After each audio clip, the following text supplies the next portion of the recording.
بسم اللہ الرحمن الرحیم۔ السلام علیکم دوستو، دنیا بھر کی خبروں میں آج آپ سنیں گے، لیکن اس سے پہلے اگر ہو سکے تو لائک اور سبسکرائب کا بٹن ضرور دبا لیں۔ شکریہ۔ ترکیہ پاکستان اور سعودی عرب کے درمیان موجود باہمی دفاعی معاہدے میں شمولیت کا خواہش مند ہے، جس سے مشرق وسطیٰ اور اس سے آگے ایک نیا سیکیورٹی اتحاد دوستو وجود میں آ رہا ہے اور طاقت کے توازن میں تبدیلی آ رہی ہے۔ ان تینوں کے درمیان مذاکرات ایک اعلیٰ مرحلے پر پہنچ چکے ہیں اور معاہدہ ہونے کے بالکل قریب ہے۔ جیسا کہ ہم جانتے ہیں کہ پاکستان اور سعودی عربیہ دونوں ممالک کسی ایک حملے کو دونوں کے خلاف جارحیت تصور کیا جائے گا کے معاہدے پر دستخط کر چکے ہیں۔ انٹرنیشنل میڈیا بلومبرگ کا بھی کہنا ہے کہ اس اتحاد کی توسیع منطقی ہے، کیونکہ جنوبی ایشیا، مشرق وسطیٰ اور حتیٰ کہ افریقہ میں ترکیہ کے مفادات سعودی عربیہ اور پاکستان سے ہم آہنگ ہیں۔ ترکیہ اس معاہدے کو سیکیورٹی اور دفاعی صلاحیت مضبوط بنانے کے ایک ذریعے کے طور پر دیکھ رہا ہے، خاص طور پر دوستو ایسے وقت میں جب امریکہ کی قابل اعتماد حیثیت اور صدر ٹرمپ کے نیٹو سے وابستگی پر سوالات اٹھائے جا رہے ہیں۔ حالانکہ امریکہ کے تینوں ممالک سے مضبوط عسکری تعلقات بھی ہیں۔ اس اتحاد میں سعودی عربیہ کی مالی طاقت، پاکستان کی جوہری صلاحیت، بیلسٹک میزائل اور افرادی قوت، جبکہ ترکیہ کا عسکری تجربہ اور ترقی یافتہ دفاعی صنعت شامل ہے۔ بلومبرگ کا کہنا ہے کہ جب امریکہ خطے میں اپنے اور اسرائیل کے مفادات کو ترجیح دے رہا ہے تو بدلتی صورتحال اور علاقائی تنازعات کے اثرات ممالک کو نئے اتحاد اور سیکیورٹی میکانزم بنانے پر مجبور کر رہے ہیں۔ انٹرنیشنل میڈیا بلومبرگ کا دوستو یہ بھی کہنا ہے کہ اگر ترکیہ اس اتحاد میں شامل ہوتا ہے تو یہ سعودی عربیہ کے ساتھ تعلقات میں ایک نئے دور کی نشاندہی کرے گا۔ برسوں کی کشیدگی کے بعد دونوں ممالک اقتصادی اور دفاعی تعاون کو فروغ دے رہے ہیں اور اسی ہفتے ترکی میں پہلا بحری اجلاس بھی منعقد ہوا۔ اور دوستو میں یہ بھی بتاتا چلا جاؤں کہ سعودی عربیہ اور ترکی دونوں ایران کے حوالے سے درینہ خدشات رکھتے ہیں اور طاقت کے استعمال کی بجائے سفارتی روابط کو ترجیح دے رہے ہیں۔ بلومبرگ کا یہ بھی کہنا ہے کہ ترکیہ پاکستان نیوی کے لیے جنگی جہاز تیار کر رہا ہے اور پاکستان فضائیہ کے F-16 طیاروں کی اپ گریڈیشن میں بھی شریک ہے۔ اس کے علاوہ ترکیہ دونوں ممالک کے ساتھ ڈرون ٹیکنالوجی بھی شیئر کر رہا ہے۔ یہ تین ملکی دفاعی مذاکرات پاکستان اور بھارت کے درمیان مئی میں ہونے والی 4 روزہ فوجی جھڑپ کے بعد طے پانے والی جنگ بندی کے تناظر میں سامنے آئے ہیں۔ ترکیہ دوستو پاکستان کو دوسرا بڑا اسلحہ فراہم کرنے والا ملک ہے، جو پاکستان کی مجموعی اسلحہ درآمدات کا 11% بنتا ہے۔ افغان مبصرین نے طالبان رجیم کے لیے 2025 عالمی تنہائی اور سفارتی ناکامیوں کا دوستو سال قرار دے دیا۔ ان کا کہنا تھا کہ افغان طالبان رجیم نے نہ صرف اپنے اتحادی بلکہ اپنی ساکھ اور بین الاقوامی جواز بھی کھو دیا۔ ان کا یہ بھی کہنا تھا کہ بھارت سے دوستی کے شوق نے ہمسایہ ممالک پاکستان، ازبکستان، تاجکستان اور ترکمانستان اور ایران سے کشیدگی میں بھی اضافہ ہوا، جبکہ بین الاقوامی فوجداری عدالت نے انسانیت کے خلاف جرائم پر سینئر طالبان کمانڈرز کے وارنٹ گرفتاری بھی جاری کیے۔ افغان مبصرین کا کہنا ہے کہ افغان طالبان رجیم اپنے اقتدار کو طول دینے کے لیے بے بنیاد دعووں سے دنیا کو گمراہ نہیں کر سکتی۔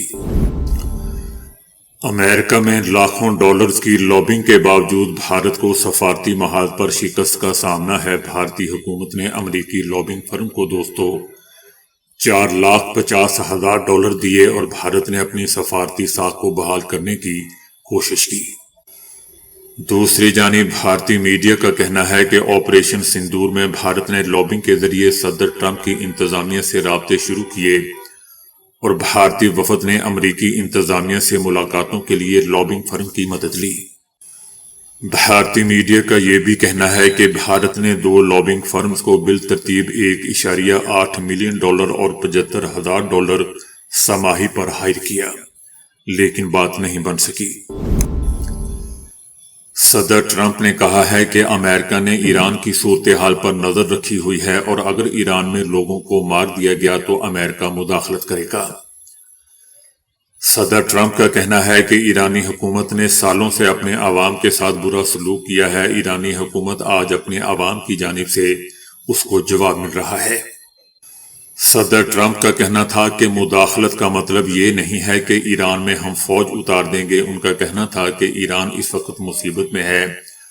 مجھے ایسا لگتا ہے کہ ایران کے کچھ شہروں پر لوگ قابض ہیں۔ صدر ٹرمپ نے اس موقع پر ایک بار پھر پاک بھارت جنگ کا ذکر کرتے ہوئے کہا کہ پاکستان اور بھارت سمیت 8 جنگیں رکوا چکا ہوں۔ پاک بھارت جنگ میں 8 طیارے مار گرائے گئے۔ پاکستانی وزیر اعظم نے کہا کہ صدر ٹرمپ نے 10 ملین جانیں بھی بچائیں۔ ایران نے کہا ہے کہ امریکہ اسرائیل کے ساتھ مل کر ایران میں اشتعال اور تشدد کی حوصلہ افزائی کر رہا ہے، اس کو ہوا دے رہا ہے۔ ایران نے ملک میں عدم و استحکام پھیلانے کے امریکی اقدامات اس کے منصوبے کو مسترد کر دیا۔ ایران نے اس حوالے سے اقوام متحدہ کی سلامتی کونسل کو خط لکھا ہے، جس میں امریکی اقدامات کو اقوام متحدہ کے چارٹر اور عالمی قوانین کی صریحاً خلاف ورزی قرار دیا ہے۔ ایران کا یہ بھی کہنا ہے کہ امریکہ اسرائیل کے ساتھ مل کر اشتعال اور تشدد کی حوصلہ افزائی کر رہا ہے۔ امریکی اقدامات غیر قانونی اور غیر ذمہ دارانہ ہیں اور امریکہ کی پالیسیاں عالمی امن اور بین الاقوامی قوانین کے لیے خطرہ ہیں۔ صدر ٹرمپ نے گرین لینڈ کے معاملے پر روس اور چائنا کو واضح پیغام دیا ہے کہ وہ اس علاقے پر کسی کو قبضے کی اجازت نہیں دیں گے۔ ان کا کہنا تھا کہ فی الحال گرین لینڈ سے متعلق مختلف پہلوؤں پر غور جاری ہے اور گرین لینڈ کے لیے رقم پر ابھی بات نہیں ہو رہی۔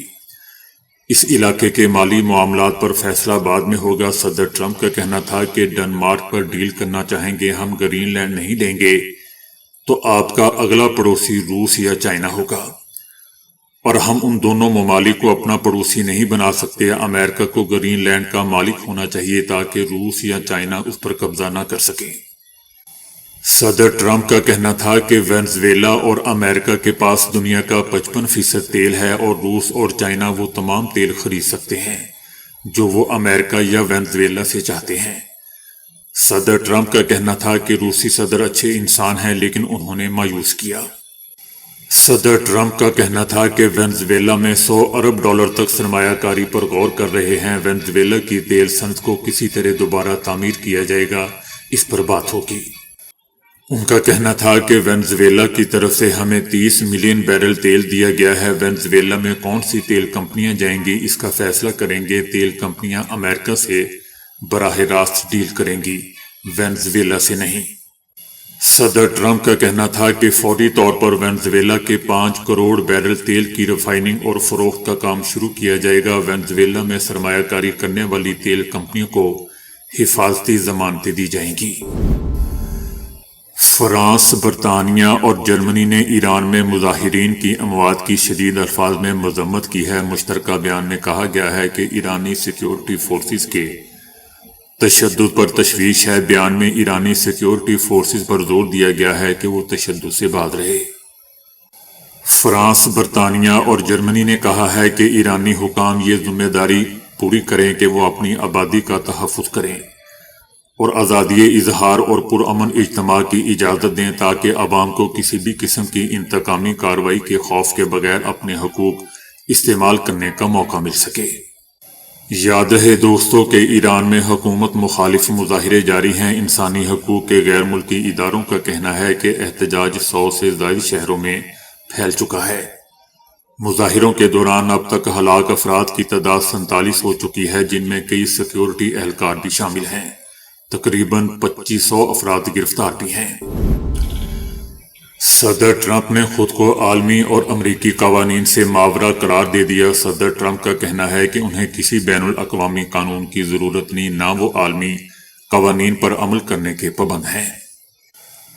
صدر ٹرمپ کا کہنا ہے کہ انہیں صرف ایک چیز روک سکتی ہے اور وہ چیز وہ خود ہیں۔ انہوں نے دعویٰ کیا کہ بین الاقوامی قانون ان کے فوجی اور سیاسی فیصلوں کو نہیں روک سکتے اور ان کی طاقت صرف ان کی اپنی اخلاقیات تک محدود ہے۔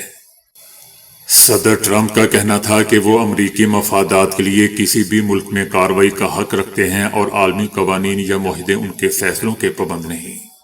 صدر ٹرمپ کا کہنا تھا کہ بحیثیت کمانڈر ان چیف وہ خود اپنے اختیارات کی حد کا فیصلہ کرتے ہیں۔ امریکی فوج نے وینزویلا پر دباؤ کی مہم کے تحت پابندیوں کی زد میں آنے والے بحری جہازوں کے خلاف کارروائی کرتے ہوئے ایک آئل ٹینکر پر قبضہ کر لیا۔ امریکی فوج کے کمانڈر کا کہنا ہے کہ اس کی فورسز نے اولینا نامی آئل ٹینکر کو تحویل میں لیا ہے۔ امریکی فوج نے دوستو یہ واضح نہیں کیا کہ ٹینکر کو کس بنیاد پر نشانہ بنایا گیا یا مبینہ خلاف ورزیوں کی مزید تفصیلات کیا ہیں۔ اولینا ٹینکر پر روسی تیل کی نقل و حمل کے باعث 200 پابندیاں عائد کی گئی تھیں۔ یہ کارروائی اس واقعے کے 2 روز بعد سامنے آئی ہے جب امریکی فورسز نے 2 آئل ٹینکروں پر قبضہ کیا تھا۔ ان میں روسی پرچم بردار آئل ٹینکر بھی شامل تھا جو پہلے بیلا 1 کے نام سے جانا جاتا تھا۔ ایران کے سابق بادشاہ کے جلاوطن بیٹے رضا پہلوی نے جمعے کے روز امریکی صدر ٹرمپ سے اپیل کی ہے کہ وہ ایران میں جاری احتجاج کے تناظر میں فوری مداخلت کریں۔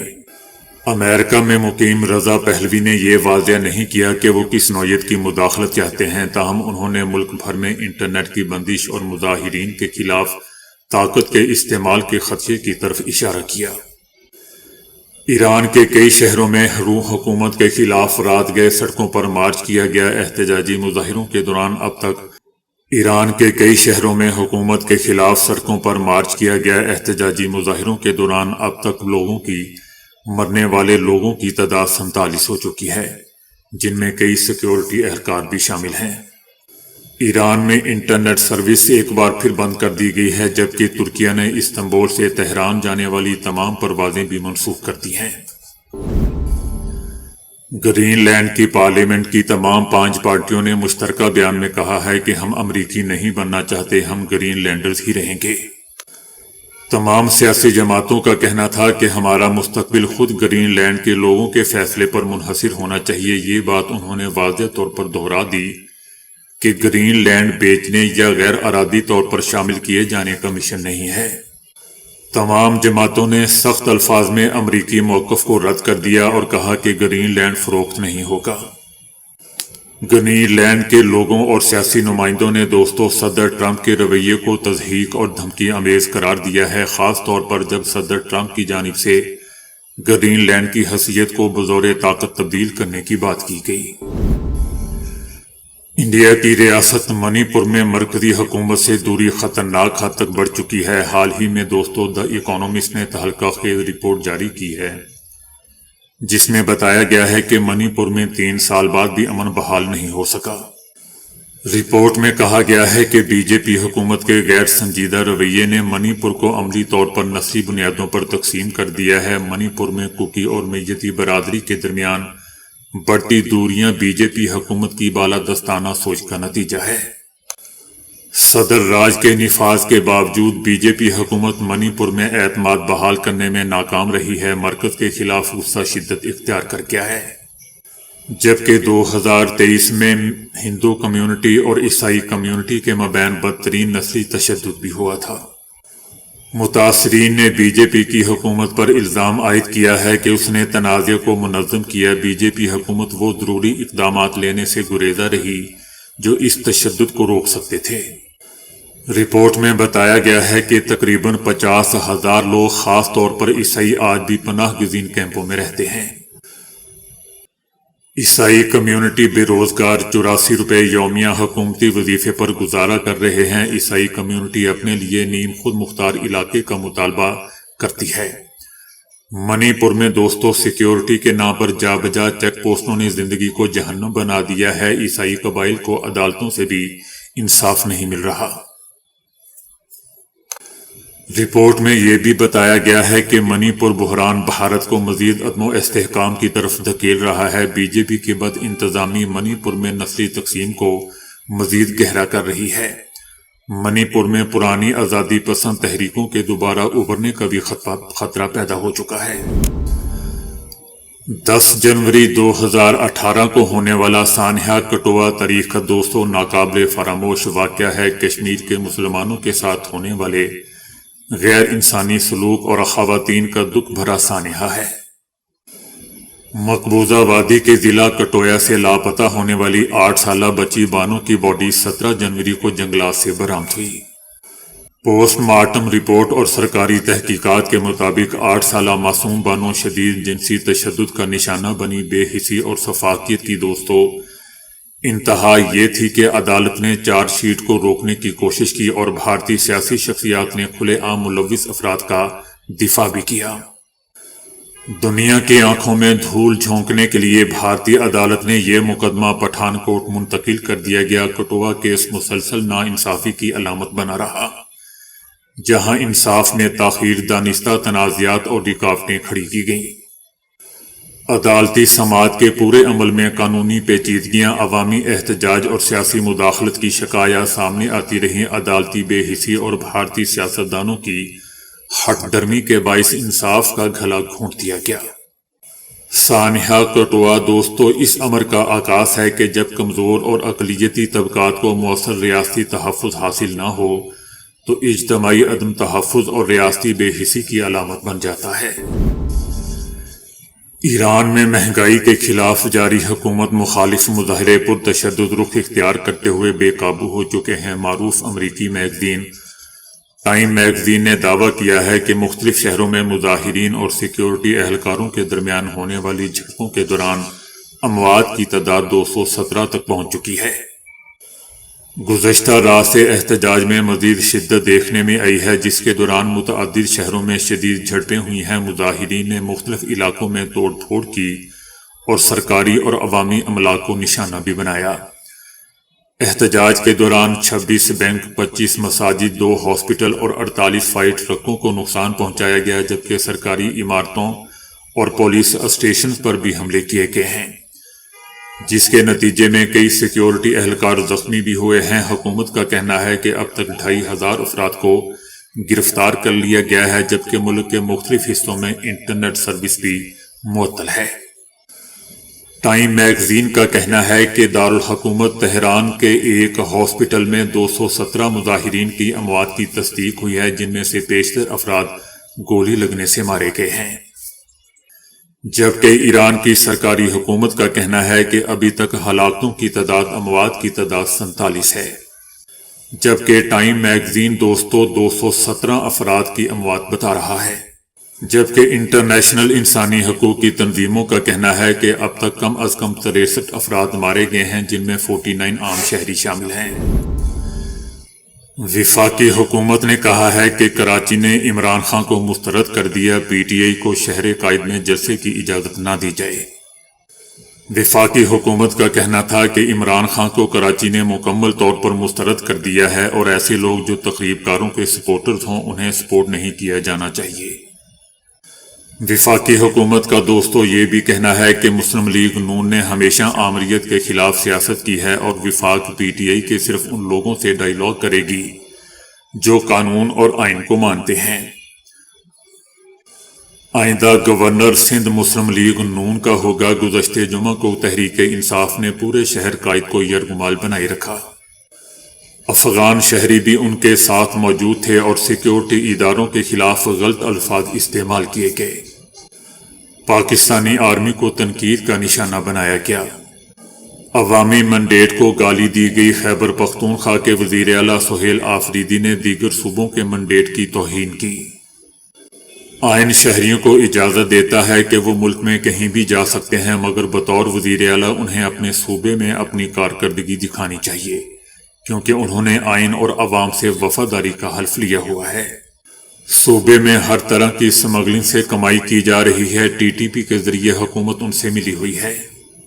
عام آدمی تحریک انصاف کے استقبال کے لیے باہر نہیں نکلا۔ بلاول بھٹو اور مراد علی شاہ سے کہا کہ تحریک انصاف کو جلسے کی اجازت نہ دی جائے، کیونکہ کل کو ٹی ٹی پی یا کچے کے ڈاکو بھی جلسے کی اجازت مانگ سکتے ہیں۔ ان کا کہنا تھا کہ جلسوں کی اجازت سیاسی جماعتوں کو ہی دی جا سکتی ہے، تخریب کاروں کو نہیں۔